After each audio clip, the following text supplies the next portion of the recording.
Philadelphia, Daryl Morey, who of course is the president of basketball operations, spoke yesterday in an exit interview from the season to end the season about Joel Embiid being shocked that they fired Doc Rivers. I think we have video of it. Here's Daryl talking about the decision to get rid of Doc Rivers and what Embiid thought about it. Go ahead. Let me give you that in English. He wanted coach fired. He wanted one of his guys to be the head coach, and he held our organization hostage. He told me that he would not come back and play in Philadelphia if I kept Doc Rivers here, and he also told me that I must bring in either Nick Nurse or Mike D'Antoni, or he's out, bye-bye. And because the players run everything, that's the decision I'm going to make, right? Meanwhile, I don't buy the notion that Joel Embiid was all that, broken up about Doc Rivers being fired, and here's why. If Joel Embiid wanted Doc Rivers to be the head coach going into year number 4, Doc Rivers would be the head coach because Joel Embiid's the loudest voice in that locker room, the most important voice in that locker room, and the NBA is a place where the best player on the team actually carries more weight than most general managers. So, if they went to Embiid and Embiid said, yes, I want him for another year, and they said, okay, we hear you, and then the next day they still fired Doc. Yes. Okay.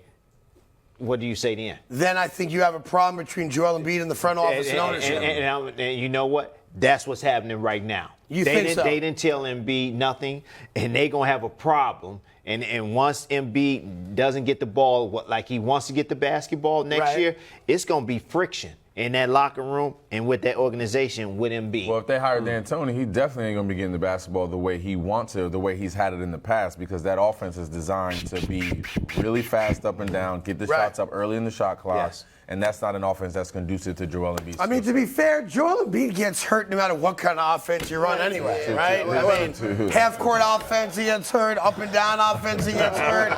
All that guy does is get hurt, right? Name the last year he didn't get hurt. That's right? why his conditioning And is how right about back. this? How about we tell Joel Embiid, who I know has made a lot of money. I know he is starting a beautiful family. He has a young child at home and all that, all the trappings of success, all well-deserved, right? But how about someone sits down with Joel and says, listen, kiddo, now it's about who you want to be long-term.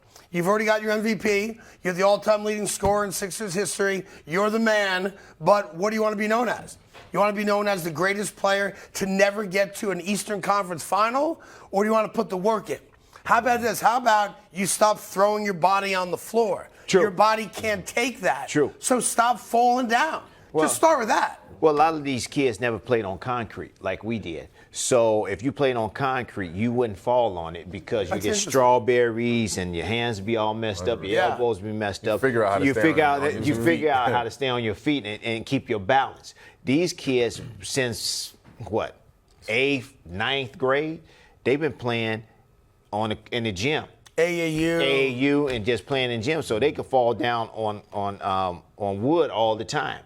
Is that a real thing? That is a real thing. If you fall on concrete, you will hurt yourself, and you will try to keep your balance and not try to fall. That's why back in the 80s and the 90s, we didn't fall on the ground because we was used to keeping our balance and not hurting ourselves. Getting hurt. Now these guys, they fall on the floor all the time. That's why most of them always hurt. They hurt their back, they hurt their knee, they hurt whatever, because you keep falling on the floor. And sometimes they go to the hole, and Embiid, he'll dunk the basketball, nobody around him, and he'll still fall on the floor.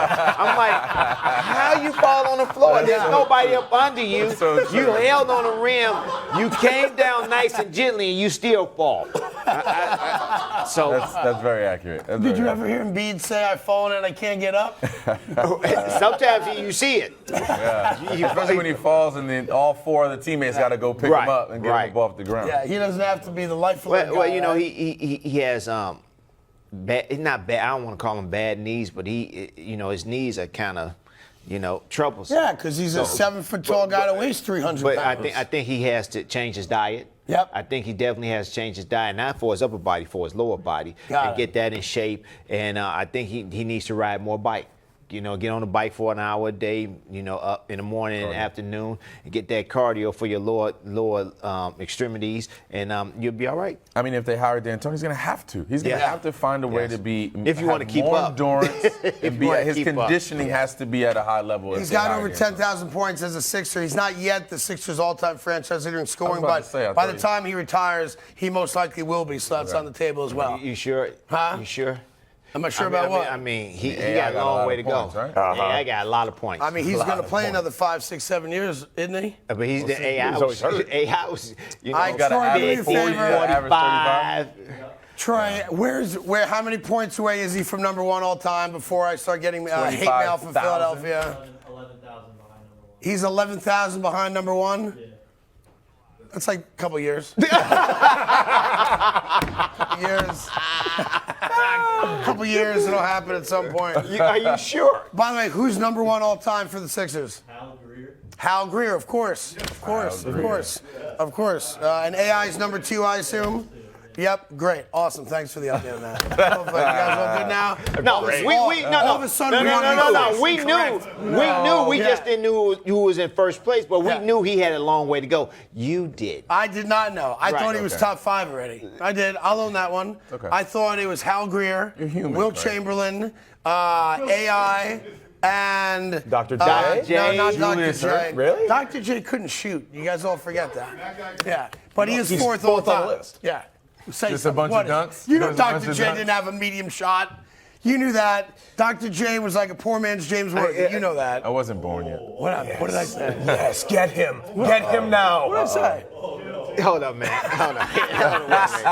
What did I say? You know it's a Wait, UMass, what I right? say? We'll get Yeah, that you respect. man.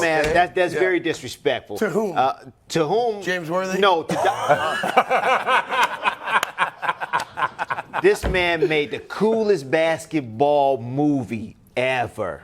Fish that saved The Pittsburgh. Fish That Saved Pittsburgh. I agree. Oh, my God. I agree. I'm with you on If that. you have not seen that What's the movie, name of that? Let me The go ahead Fish and That IMDb Saved 1978-ish. Yes. Okay. I mean, he was in They a put- Rolls I Royce. was a twinkle He was in in a my Rolls mom's Royce. eye. He was clean. He was dude was They nice. put together Okay. a team. Everyone on the team has the same astrological sign. Yeah. They're all Pisces. They're all fish. Yes. And they wind up going from it's like Major League. They're the worst team in basketball to all of a sudden they can't lose. Yep. Wow. There you go.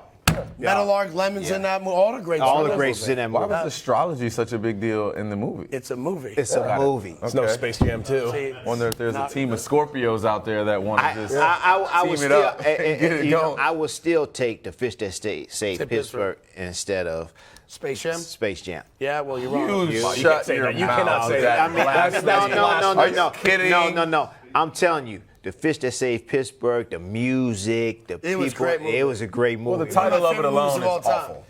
awful. The title of it alone is awful. Yes, Space shot, you Jam friend. is better than And the we're Fish talking That about Saved music. Brooklyn or whatever. The music No, in Space Pittsburgh. Jam. Oh, Pittsburgh. Sorry. Don't get it wrong. He just got it wrong and just Thanks for pointing that out. you know about James Worthy and Dr. J. Come on, man. Coming up, you make sure. Hey there, thank you so much for watching The Carton Show. You can subscribe right here to get all the latest bits and segments from the show. And by the way, while you're at it, we have a lot of great shows on FS1, so check them out too.